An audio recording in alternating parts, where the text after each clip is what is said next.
nous avions le projet d'inviter le président directeur général pour la France de Gilead, qui est l'entreprise pharmaceutique qui fabrique le Sofosbuvir, pour qu'il vienne nous expliquer le point de vue du fabricant de ce médicament qui a défrayé la chronique depuis 1 an et demi à peu près. Il a commencé par répondre que c'était très courtois d'être invité, qu'il avait effectivement envie de présenter les points de vue de son entreprise qui était déformée par la presse, etc. Et puis au dernier moment, il a dit finalement non, il y a un obstacle. Alors je ne sais pas quel obstacle a fait qu'il n'a pas voulu venir. Et nous avons décidé que nous allions inviter, peut-être un peu en forçant les choses, les responsables du LEM, les entreprises du médicament, c'est le syndicat de l'industrie pharmaceutique. C'est pour rappeler que ce n'est pas la première fois qu'il y a un problème avec les médicaments trop coûteux. Il y a, en 2001, il y a eu ce qu'on a appelé à l'époque le procès de Pretoria, qui s'est déroulé entre le 5 mars 2001, où 39 entreprises pharmaceutiques ont mis en accusation le gouvernement de l'Afrique du Sud parce qu'il aurait fait des importations irrégulières de médicaments antirétroviraux. Cependant, le 20 avril, c'est-à-dire peu de temps après, moins de 6 semaines,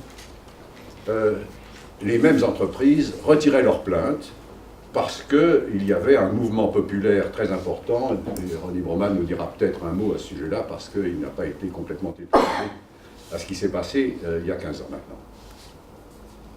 Et ça a été le début d'une période qui se poursuit aujourd'hui, pendant laquelle l'industrie pharmaceutique n'a cessé de voir son image se dégrader.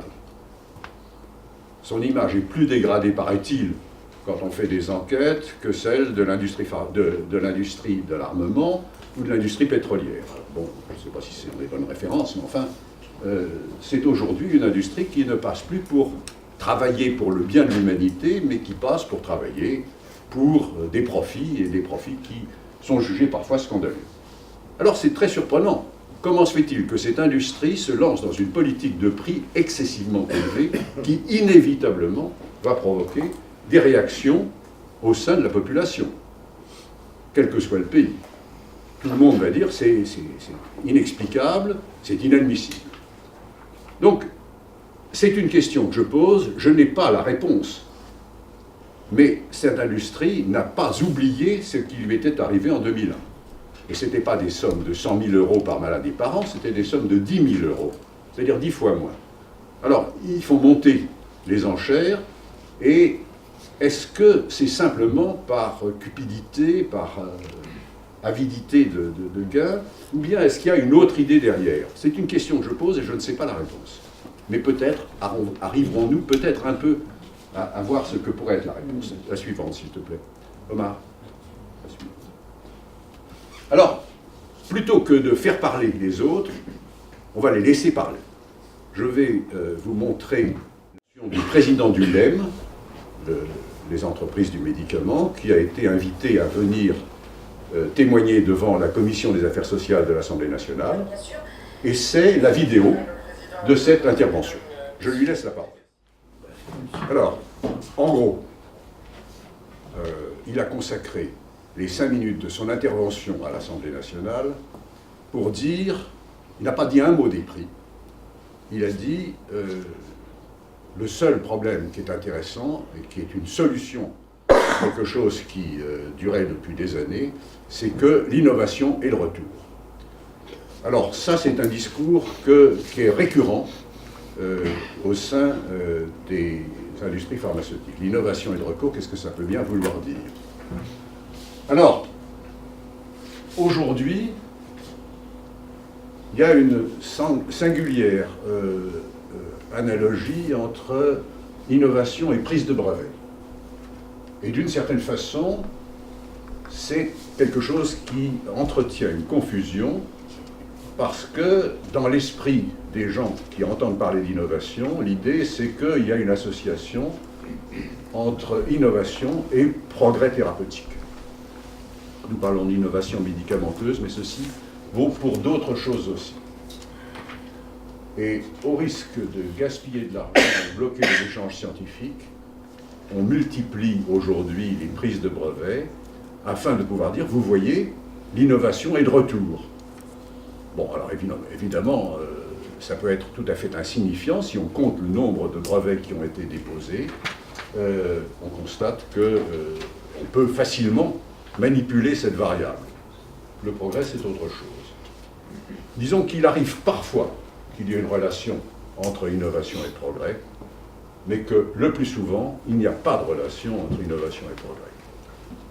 Et que de sortir un nouveau dosage pour un produit qui existe déjà sur le marché ne change pas grand-chose.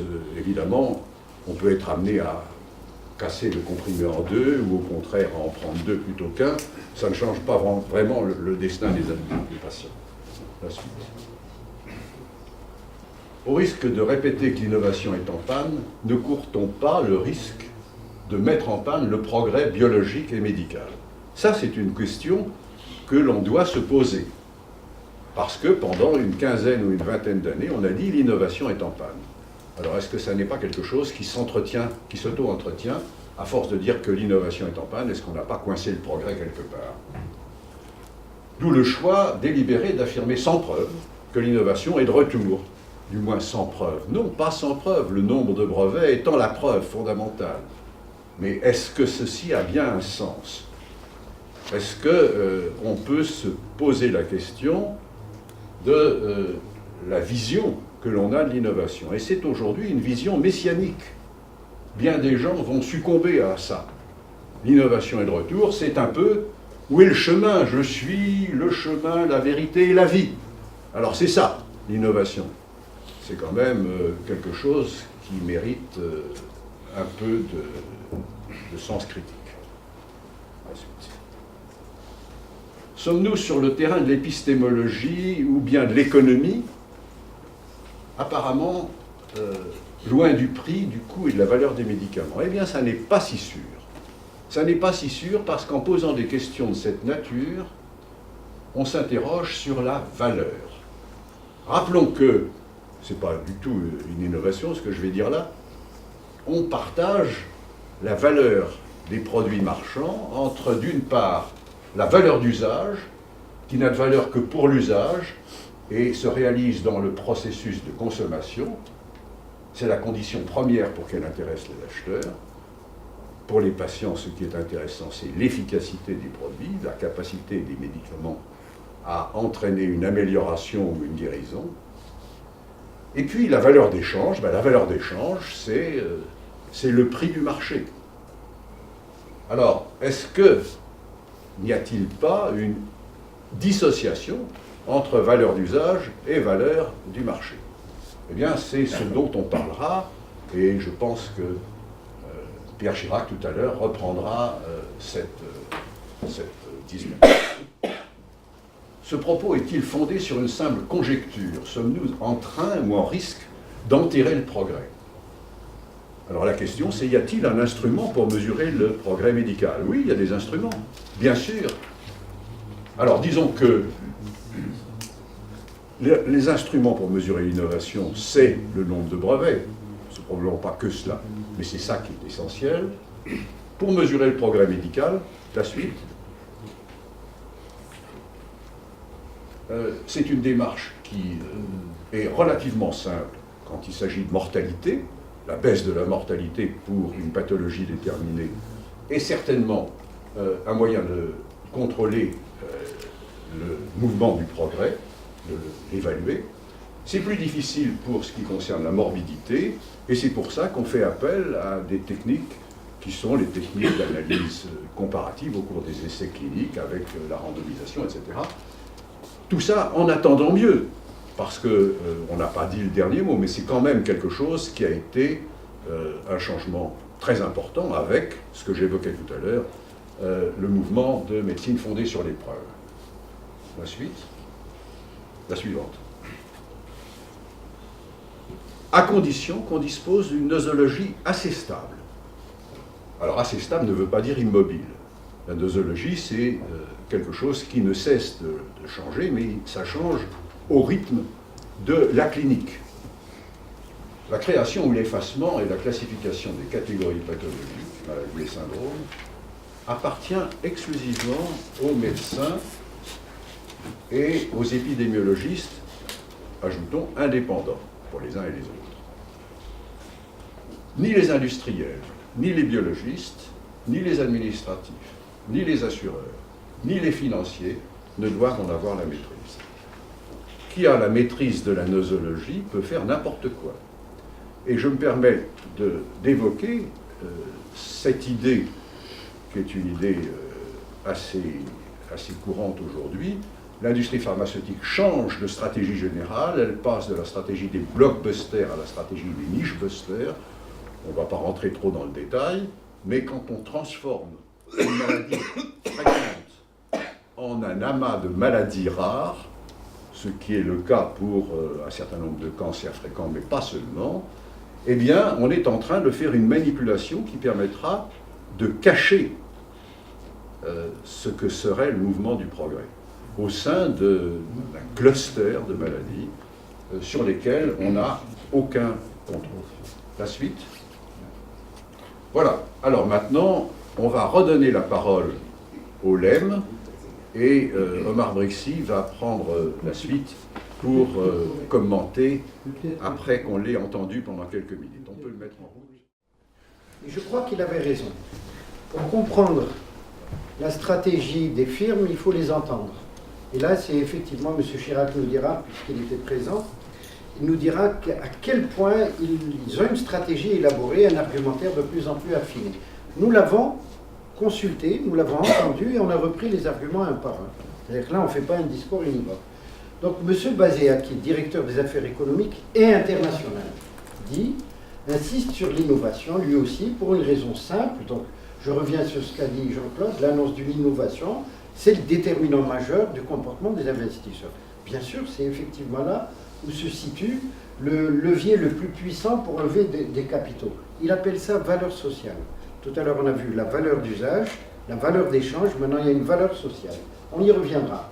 Quand on saura beaucoup plus tard si un médicament est efficace, un peu, beaucoup ou pas du tout, il y a longtemps que les investisseurs auront mis leurs capitaux sur d'autres innovations. Il y a un décalage de tempo. Pendant que les gens amassent, d'autres se prennent sur le dos, effectivement, les succès, mais aussi les déboires. Le tapage médiatique a une valeur boursière bien supérieure à la recherche clinique. La suivante, s'il te plaît, François. La rationalité des prix. Donc, il renonce à l'analyse, à l'approche analytique, il nous propose la rationalité. Il rappelle que la mise au point d'un nouveau médicament, vous vous rappelez, il le répète de manière très claire, très longue, très coûteuse, très risquée. Il l'a répété à 2 fois. Alors, il omet juste de dire que les risques principaux, les risques vitaux, reposent d'abord sur les patients. Quand le rapport bénéfice-risque donne tout le bénéfice à l'industrie. C'est quand même une iniquité de présentation. Qui assume les risques, les fameux risques très risqués? Et tous les risques graves aux patients, les plus graves, comme ce fut le cas pour les traitements hormonaux complémentaires de la ménopause, pour le Vioxx ou pour le médiateur, comme le rappelait Ronnie tout à l'heure, et pour bien d'autres, naturellement, la liste devient de plus en plus longue, et il avait raison de dire que ce n'est pas un accident, c'est probablement plus structurel qu'il n'en est. François, s'il te plaît. François essaie de prendre des notes. Il ne dit rien, par contre, de toute l'histoire pré-industrielle des médicaments, qui se sont déroulés et qui s'est déroulé dans les laboratoires publics, là où l'industrie va faire son marché. Il ne dit rien non plus de ce que la collectivité investit pour la formation et l'activité des chercheurs, et de ce que représente pour la société la recherche de base qui produit le terrain fertile, le vivier sur lequel l'industrie vient glaner les produits les plus mûrs pour les marchandiser. Il ne dit rien non plus de l'actualité des médicaments anciens qui composent la plus grande part des listes des médicaments essentiels, c'est-à-dire ceux qui ont la valeur la plus certaine et dont l'histoire est pendant des années totalement extra-industrielle et qui n'est pas terminée. La plaque suivante, François, s'il te plaît. Il ne dit rien non plus de la transformation annoncée de substitution des niche-busters en blockbusters, ceux dont parlait Jean-Claude tout à l'heure, faisant par exemple, à partir des cancers fréquents, un amas de cancers rares pour lesquels on pourrait se passer des essais cliniques comparatifs trop longs et trop coûteux, comme on l'a vu, remplacés par des essais rapides et peu probants. Par contre, il ressort la fable du $1,5 milliard de dollars, en même temps qu'il nous explique que ce calcul analytique est illusoire car on ne peut l'individualiser ni par pays, il l'a bien précisé, ni par médicament. Et comme les mots ne lui font pas peur, il nous apprend que le mode de formation des prix par les industriels est vertueux. C'est une autoproclamation extrêmement intéressante. La plaque suivante, s'il te plaît. Enfin, il sort sa dernière carte, le bénéfice thérapeutique ajouté. Alors là, ça nous glace et ça nous emporte, qui ne vaudrait que pour les médicaments innovants. On oublie de parler de la règle.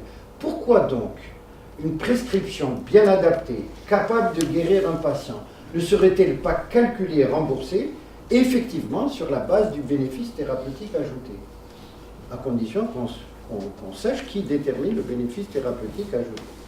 La dernière plaque, s'il te plaît, François. Chiche, nous dit le directeur des affaires économiques et internationales. Il invite un vrai défi qu'il lance à la société, dit-il. Nous proposons une nouvelle lecture transactionnelle et holistique. Mon voisin a frémi tout à l'heure. Transactionnelle et holistique, globale, pour que le prix soit construit, je reprends mot à mot, comme la résultante de la confrontation de tous les acteurs concernés, avec notamment le troisième acteur qui a fait irruption. Je ne sais pas si c'est le verbe qu'il a utilisé, en tous les cas, la société. Donc on convoque la société. Alors nous pouvons dire banco, monsieur Bazéac, convoquons la société. Et effectivement, pour dire vrai, le seul arbitre qui peut dénouer l'écheveau des intérêts, c'est bien la société. Et nous disons que le sens de notre rencontre, de ce qu'on essaie de faire, c'est qu'on ait une composante, si ce n'est une modeste composante de cette société, à côté d'autres, pour contribuer à la négociation. Car dans cette transaction, tout est négociable, le redisait Broman tout à l'heure, y compris les limites du secret commercial invoqué si souvent. Donc voilà un peu à partir de la reprise des arguments qui sont sur la scène publique, les termes du débat qu'on souhaite traiter avec vous aujourd'hui.